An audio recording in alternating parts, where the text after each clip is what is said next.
Hi everybody, welcome back to the channel and in another interesting video. I hope you and your family is doing well. I am doing एकदम मस्त मजे में. So this side CS Umang Parashar. Yes, you heard it right. CS Umang Parashar. Finally, I can use that CS prefix before my name since I got my membership number from ICSI on 20th June 2024. So from that day onwards, I am eligible to use CS prefix, not before than that. So आपने पहले notice किया होगा मैंने कभी अपने नाम के आगे CS नहीं लगाया क्योंकि मैं एलिजिबल नहीं था उसके लिए. But now I can use that CS prefix since I got my membership number and I can proudly use that CS prefix before my name. So I am a proud member of ICSI from now on. So इस video को उद्देश्य आपको ये बताना नहीं है कि मुझे मेंबरशिप नंबर मिल गया है. दैट मैं आपको ऑलरेडी बता चुका हूँ एक वीडियो के अंदर पुरानी वाली में, तो वहाँ पे आप जाके देख सकते हैं. तो इस वीडियो का पर्पस यही है कि मैं आपके कुछ कॉमन क्वेश्चंस को एड्रेस करना चाहता हूं जो कि बहुत ही बेसिक हैं, जो आपको पता होने चाहिए. जैसे कि कंपनी सेक्रेटरी होता क्या है, कंपनी सेक्रेटरी के अंदर कितने लेवल होते हैं, कितने मंथ्स की ट्रेनिंग होती है, कितना स्टाइपेंड मिलता है, कितनी सैलरी यू कैन एक्सपेक्ट, और ऐसे छोटे मोटे क्वेश्चन. अगर कुछ इसके अलावा छूट जाता है तो you can definitely ask that in the comment section. I will respond there. So सबसे पहले before I begin this video मैं बताना चाहता हूँ कि कंपनी सेक्रेटरी होता क्या है. पहले तो ये कंप्यूटर साइंस नहीं होता है, जो आपको बोलते हैं उनसे दूर रहिए. क्योंकि आपको बहुत सुनने को मिलेगा CS मतलब कंप्यूटर साइंस, ऐसे नहीं. CS मतलब कंपनी सेक्रेटरीज. कंपनी सेक्रेटरीज कौन? जो कि कंपनी के बारे में 360 डिग्री व्यू रखता हो, जो कंपनी के स्ट्रैटेजिक डिसीजंस में भी इन्वॉल्व हो, जो कंपनी के बोर्ड तक को एडवाइस करता हो, जो कंपनी का की मैनेजर पर्सन हो.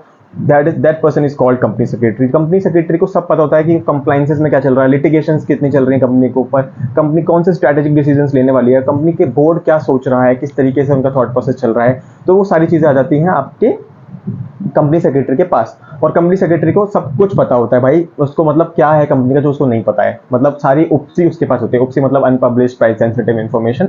तो सारी की सारी प्राइस सेंसिटिव इन्फॉर्मेशन एक कंपनी सेक्रेटरी के पास होती है. सो कंपनी सेक्रेटरी एक बहुत ही इंपॉर्टेंट वाइटल रोल है एक कंपनी के अंदर. जो कि कौन बन सकता है कंपनी सेक्रेटरी? जो कि मेंबर है ICSI का, जो कि प्राउड मेंबर है ICSI का. सो वो कंपनी सेक्रेटरी बन सकता है. सो कंपनी सेक्रेटरी बनने के लिए आपको 3 लेवल क्लियर करने पड़ते हैं. पहला है CSEET which is company secretary executive entrance test. उसके बाद आता है एग्जीक्यूटिव प्रोग्राम. देन आता है प्रोफेशनल प्रोग्राम. अब एग्जीक्यूटिव प्रोग्राम और प्रोफेशनल प्रोग्राम में 7 पेपर्स हैं अभी फिलहाल के लिए जो न्यू सिलेबस है. और उसके बाद आपको एक ट्रेनिंग करनी पड़ती है 21 मंथ्स की प्रैक्टिकल ट्रेनिंग जो आपको करनी पड़ती है. और बीच बीच में छोटी मोटी ट्रेनिंग चलती रहती है बीच बीच में. एक EDP होता है, एक CLDP करके होता है. तो CLDP stands for corporate leadership development programme and EDP stands for executive development programme. तो ये बीच बीच में ट्रेनिंग चलती रहती है छोटी छोटी 15-15 दिनों की. वो तो करनी ही करनी है. 21 मंथ्स की मैंडेटरी ट्रेनिंग भी करनी है. और ये 3 लेवल आपको क्लियर करने हैं, तभी आप बन सकते हैं एक मेंबर इंस्टीट्यूट के. किसके? ICSI के मेंबर बन सकते हैं. And you can work as a company secretary in any company. So that's the first thing. अब आते हैं सबसे इंटरेस्टिंग बात पे कि स्टाइपेंड कितना मिलता है भाई. तो अब अलग अलग स्टैंडर्ड्स हैं सबके, क्योंकि अगर आप एग्जीक्यूटिव के बाद करते हैं शुरू ट्रेनिंग तो आपको अलग स्टाइपेंड मिलता है, प्रोफेशनल की बात करते हैं तो आपको अलग स्टाइपेंड मिलता है. तो एग्जीक्यूटिव के बाद कितना एक्सपेक्ट कर सकते हैं आप? एग्जीक्यूटिव के बाद मान सकते हैं कि आपको फर्म कोई भी 7, 10, 15 हज़ार तक दे सकती है स्टाइपेंड. उससे ज़्यादा नहीं मिलता एग्जीक्यूटिव पास स्टूडेंट्स को, जितना मैंने देखा है. अगर मिल रहा है तो बहुत अच्छी बात है. मुझे बताइए कौन आपको दे रहा है इतना स्टाइपेंड, ठीक है. अगर आपको प्रोफेशनल के बाद अगर आप ट्रेनिंग करते हैं तो आपको स्टाइपेंड अच्छा मिलता है 15, 20, 25 और इवन मोर देन दैट. क्योंकि आप ऑलमोस्ट सारे एग्जाम्स क्लियर कर चुके हैं, आपको पता है क्या चल रहा है, कैसे है, क्या करना है. तो खाली प्रैक्टिकल ट्रेनिंग बची है आपकी और वो आपको करनी है. तो आपको अच्छा पे करती है कंपनी. मैंने देखा है लोगों को 25 हज़ार से भी ज़्यादा मिलता है. सो ये तो हो गया इंटरेस्टिंग पार्ट जो आपको जानना था बहुत टाइम से कि कितना स्टाइपेंड मिलता है. After executive different and after professional different. Now the most difficult question which is, अब मैं CA करूँ या CS करूँ. अब देखो भाई, दोनों के दोनों कोर्स बहुत ही डिफरेंट है. मैं आपको पहले ही बता देता हूँ कि क्योंकि जो मैं सोचता था पहले कि दोनों के दोनों कोर्स बहुत ही सिमिलर हैं, कोई भी कर लो दोनों ही ठीक है. तो मैं बता दूं प्रैक्टिकल लाइफ में दोनों के दोनों कोर्स बहुत डिफरेंट हैं. अब वो बात अलग है कि कोई CS वाला बिल्कुल फाइनेंस में घुस के फाइनेंस वाली चीज़ें कर रहा है, या फिर कोई CA बिल्कुल लॉ में आ गया है. तो दैट्स एन एक्सेप्शन, अलग है बिल्कुल वो चीज़.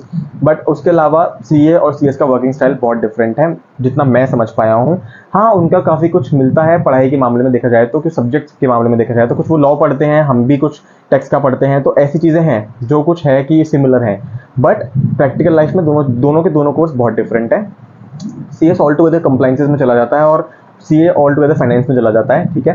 तो आपको देखना है कि आपका इंटरेस्ट एरिया कहाँ पे है. आप फाइनेंस में ज़्यादा जाना चाहते हैं या फिर आप कंप्लायंसेस में जाना चाहते हैं. तो आपके ऊपर डिपेंड करता है, आपके इंटरेस्ट पे डिपेंड करता है. सो यही है, आपको समझना पड़ेगा कि आपका इंटरेस्ट एरिया कहाँ पे है, सो आप आराम से डिसीजन ले पाएंगे।